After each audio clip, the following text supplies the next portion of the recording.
Nigerians in the diaspora, under the auspices of the Nigerian American Business Forum, held a summit some time ago in Tampa Bay, Florida, to brainstorm on how Nigerians in the diaspora can invest back home as well as in their country of stay. The deliverables of this summit resonate till today. The interview is unmissable. But that wouldn't be all. A Nigerian diaspora has given back to the society. He provided 19 water projects and health facilities. This is to come your way shortly. And we've got an NGO concerned with the reconciliation of distressed Nigerians in the diaspora back home. And we've got the regular Dr. Lulu with suicide notes. This is your favorite program, The Diaspora, and I am Koinsala Adetumbi.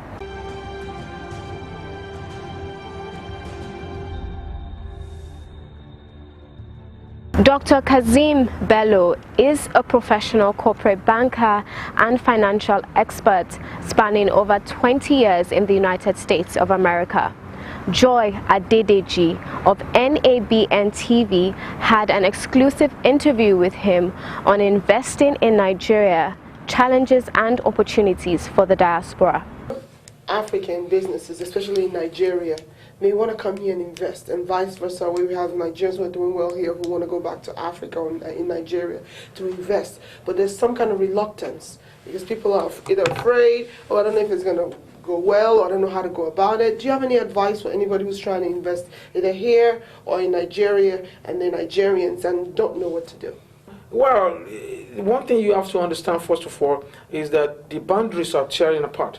Mm-hmm. The globalization system economy mm-hmm. is tearing out borders. Just to say, for Nigerians that want to come into the United States, and specifically United Arab Emirates, mm-hmm. I know very well, and I've helped a lot of people to go through this program. Mm-hmm. There's a program in US they call EB5. Okay. The EB5 program is run by the United States Internal Revenue Services. Okay. So if you are a Nigerian looking to do business in the United States, you can go run through the EB5, Google the IRS.gov and look for EB5 program. It's a $500,000 max minimum. You invest $500,000 minimum and employ 10 people, and you will be granted full residency in the United States, including your families. Wow. Everybody. Wow. They will give you full. The Indians are taking advantage of that. Mm-hmm. The Chinese are taking advantage of that. Sure. The Indians are working collectively. They work collectively to empower their system, and that's why you see they are the frontliner in IT business globally. Mm-hmm. Anywhere you go, they are frontlining globally. Mm-hmm. You have a credit card? Yes. Okay, if you pick up your credit card number and you call it back number, it's 800 number, mm-hmm. you will be thinking you are talking to somebody in say, Seattle, mm-hmm. or in Alabama, mm-hmm. in Birmingham, mm-hmm. or in Chicago. But that's not the thing. You are talking to somebody in Mumbai. That is true. And the person in Mumbai is taking care of your business. That is what we call technology. We have to invest in that. And the Indian, that increased the GDP. What you call by GDP is the gross domestic product. Mm-hmm. And the GDPI, the gross domestic income per capita mm-hmm. for average Indians. Mm-hmm. That's why you are seeing the economy booming. Very soon, Indian economy will be the third largest in the world. Wow. Yes, they were sleeping before. They were pedestrian economy before. Yes. Like I said, yeah. They were pedestrian economy some 30 years ago. Mm-hmm. But now, despite the challenges that they do have challenges, mm-hmm. like we have in Nigeria. But the economy is moving. Their guys are working in the United States. They are investing in real estate businesses. That is true. They are investing in technology businesses. Mm-hmm. They are investing in financial industries. And this is made possible by EB5. Yes, Indians collectively work together. That's true. They bring themselves together. We do not have less amount of ethnicity in India than in Nigeria. That's true. They do have much ethnicity like they do, well, as much as we have in Nigeria. Mm-hmm. But the first thing that comes to their mind is that they are Indian, number one. That's true. And then when they step their foot out of the shore of their land, they are one. That's right. They pull money together. Mm-hmm. They pull their brains together. They pull their resources together. And that is why we are finding Indians investing heavily in infrastructure in the United States. They are buying chains of stores. They are investing in franchises. And they are investing in real estate businesses. They are already in IT businesses. And very soon, they are taking over the small IT businesses all over the world. So these are things Nigeria can do. We should forget that you are a Yoruba person.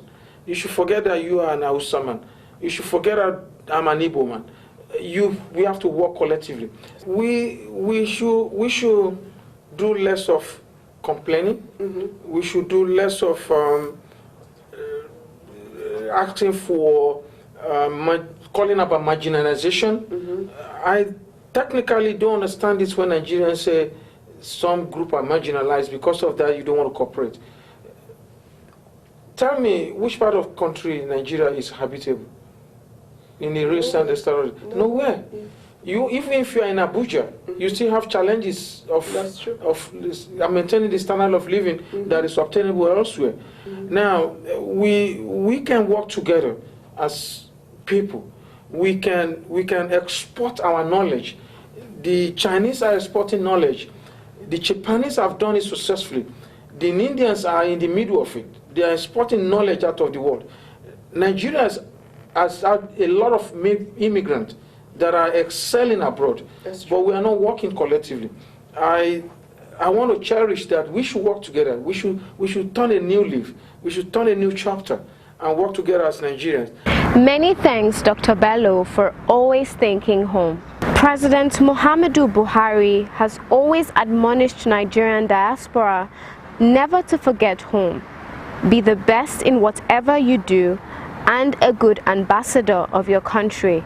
Mr. Festus Bisogu, an entrepreneur in China, has heeded the call by giving back to his community. He has sunk 19 water projects in 27 communities and a health center, all in Idato local government area of Imo State. One of the reasons why I embarked in draining this borehole to the various communities is to stop old men and women from going to stream to fetch water. I want them to drink potable water, and that's what I think I can contribute. So I depend on God. The more God enlarge my coast, the more I will reach out. I have no political ambition in what I'm doing. I'm just privileged. For a very long time, we have no hospital. There's no health facilities. And I was deeply touched. I made a promise to God after my mother shared with me the sad story of my immediate younger brother. Over maybe 40 years ago, this my immediate brother died in my mom's hand while trying to locate the health center. It took about 1 hour or 2 hours to locate the health center. The child died in her hand. And from there I made a promise to God that when I grew up, and if the Lord blesses me, if there's still no health center in my community, I will do something. I'm so happy that the dream has come to pass today. He's a wonderful man. He's God-fearing. He loves the things of God. Thank you for giving back to your community. Now we bring you up to speed with Boyalinko. Ha! Not so fast. Look, I'm tired. I want to check out of this country for greener pastures. Just calm down for a moment. Please sit down. Do you have a job where you're going to? No, but someone is arranging, Listen, Alinko. Checking out of this country without proper planning means one thing. Unimaginable begin. I've been in the diaspora, but legitimately doing great things at home and abroad. As I've been saying, without the proper footing abroad, the risk is not worth it. Listen, Alinko, it's better to be home than be trapped abroad, or even end up in prison.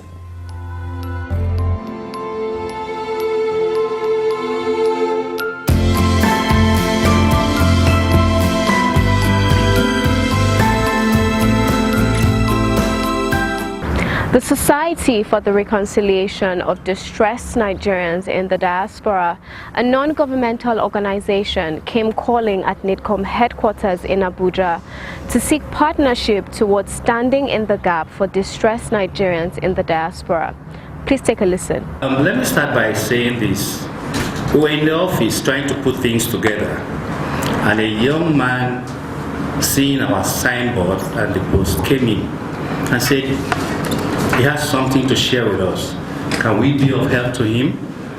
And he brought out a book he wrote. In that book, he said, "My journey through the desert." We asked him, "Are you the one that actually went through the journey?" He said yes, that he saw hell while he was trying to go to Europe through the Libya route. He told us a pathetic story. And after that, we asked him, "How many of you are here now?" He said most of them have gone to Lagos, most of them have gone back to Benin, and that he is trying to see what he can do here. So we said, okay, we have not actually started. What we are doing is a test run. That was about 2-3 years back. Go get those ones that are here. Let's see how we can help them. And actually, with the help of the MD, we got them trained on various skills. And the gentleman now is running a very big farm because he had to travel also. He sent him to go to Anambra and do some planting there.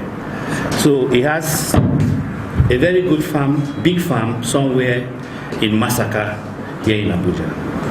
The ladies who learned hairdressing and stuff like that, there was the one that we trained on tailoring, and after that, we had to give her the machines that we have, we gave it to her. So having done that test run, we found out that the most important thing is how to sustain our interventions. We were putting things together and we came up with a shelter. And we believe that putting up a shelter will give us a better way to, handle these survivors, concentrated in the center with all our activities there in the same center. What we are here for is my experience, to tell my own story and to see how I can pay back to the society what I also got from that society. My first posting was in Dublin, Ireland between 1992 and 1998. That was where I got the teach for this desire to serve mankind. I was confronted by a woman, an Irish woman with a Nigerian child, and they gave me just 7 days to produce the father, because the father 25 years ago originated this child with woman and escaped to London. Because in Dublin, you couldn't do an abortion, so the child grew up. 25 years later, I was posted there, and the mother came and said, today, I must produce the father of this child. I said, that's what we normally do. Well, fortunately, I did all the practicals involved, and we got the man who was a lecturer somewhere, a professor. And along the line, this young man wanted to meet his father in Nigeria. We also arranged, he got to Ibadan and bonded with the man in Lagos. And he came back to Ireland.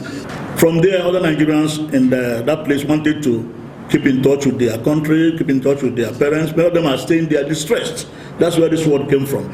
You find a Nigerian who cannot account for, he's just dark-skinned, and he knows he's a Nigerian, he doesn't know whether it's from North, West, or Anambra, or Igbo, or anything. So you find him just getting involved in any social activity. And then, it hasn't always been good for our image. So I left, after that, I had some other people I reconciled. And my second posting took me to Cameroon. I saw the same thing. A lot of Nigerians there want to find out where they come from. My other posting was in South Africa. It was even worse. But there are so many Nigerians who can't account where they come from. So I now decided that, so when I came back, I retired in 2015. In fact, I had the singular honor of hosting the Honorable Chairman in 2014 when he came to Johannesburg. To me, it's like a dream accomplished. I said, one of these days, I'll find a way to answer this question the Nigerians are having outside. And so when I came back, I now decided to put this thing together, and then as a way of giving back, and as a way of leaving some legacy, my only Isaac, what I call God so loved the world that he gave his only son. So my only saving, the only thing I got through my service in 30 years was my guest house. And I thought I should turn it around. And I have 20 rooms here. I changed it. And we can now accommodate 80 people. And then we have other training institutions around it. We can teach them sewing. We can teach them how to cook. We can teach them ICT. A lot of things that we put together, they are within one block. So a lot of organizations have come to see it and they simply think it's okay. But we can't start without coming to present ourselves to you. That's why we're here. And we're seeking your kind support, that you would visit us one of these days and see and appreciate our efforts and of course advise us more. I particularly thank my brother, His Excellency Ambassador Okafo, because not many people know what to do with their retirement time. So congratulations, sir, for taking up this initiative, for having this vision, for having this mission also. It is apt, it is well conceived, it is also something that is very timely. What does the diaspora have for us as Nigerians? They have resources. Over the past 14 years, we've tracked diaspora remittances into Nigeria. It peaked at $25 billion, 8 times more than foreign direct investment in this country in 2019. Last year, because of the COVID, it came down to about $20 billion. That is why Nigeria is not in recession. It's because of the contributions of our diaspora Nigerians from all over the world. And make no mistake, Nigerians are excelling all over the world in whatever they are doing. Home is always the best, east, west, north, or south.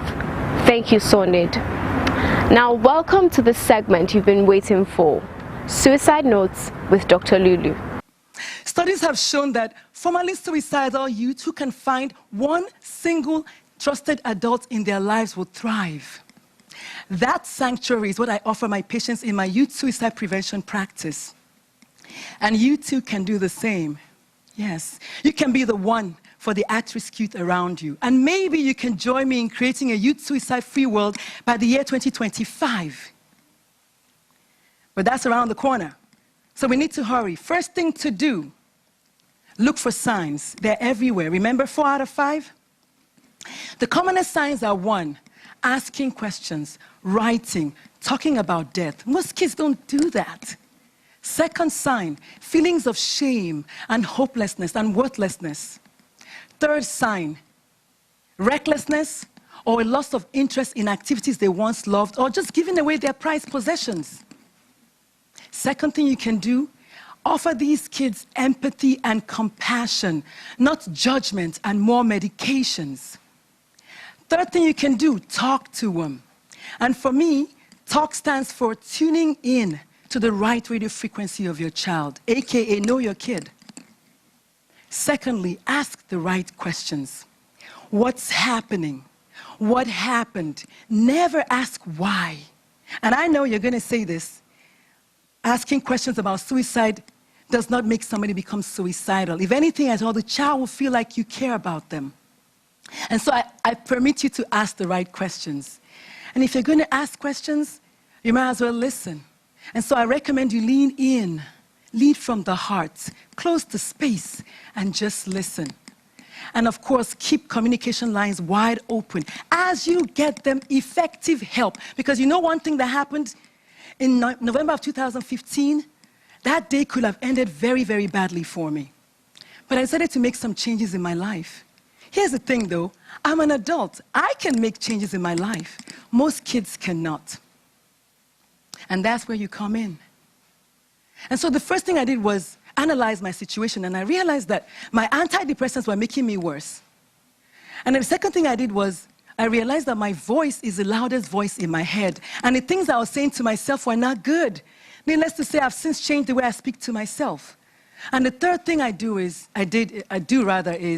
got myself effective help. And by the help and support and love of my family members and friends, and numero tres, even if we have to carry him along, I can proudly say that I am so thriving, like my friend D. Lamar would say. And I do the exact same thing for my patients. The first thing we do is analyze their thoughts, their traumas. Yes, we literally name them one by one. And the second thing we do is uncover their triggers. Let me tell you something about triggers. They're usually within 100 to 200 square feet from where the child is standing. And so you, my friend, might be a trigger. And the third thing we do is help them control the negative thoughts in their head by teaching them how to acknowledge the thoughts, analyze the thoughts for veracity, and then act based on the analysis. And knock on wood, my patients today are all so thriving. And so do me a huge favor. Next time you hear about suicide in a child, I want you to think of 3 words: trauma, trauma, trauma. Always look for underlying factors. Always ask the right questions.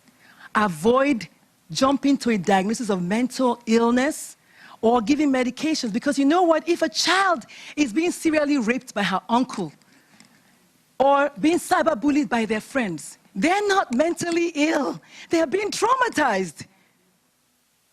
And so in ending, I'm going to give you my original quote. A suicide attempt is never a cry for attention. It is always a cry for help.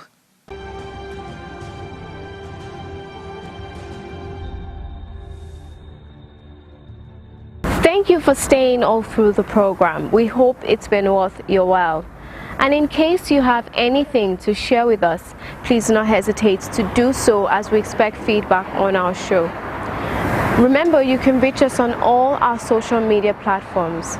On Facebook at Nigerians in Diaspora Commission, on Twitter at nitcom_gov, on our Instagram page at nitcom_gov, on our YouTube page at nitcom_gov, and on our website at www.nitcom.gov.ng. You can also join us on DSTV at NTA Network on Friday at 10:30 a.m., on NTA International on Tuesday at 6 a.m. and 10:05 p.m., on NTA News 24 on Friday at 2:30 p.m., and on Sunday at 10:30 a.m. You can also join us on WAP TV on Thursdays at 9 a.m. and on WTV on Wednesdays and Sundays at 8 a.m. And you can join us on Ben TV London at 4:30 p.m. on Saturday. I remain your host, Koinsola Adetumbi. See you next time.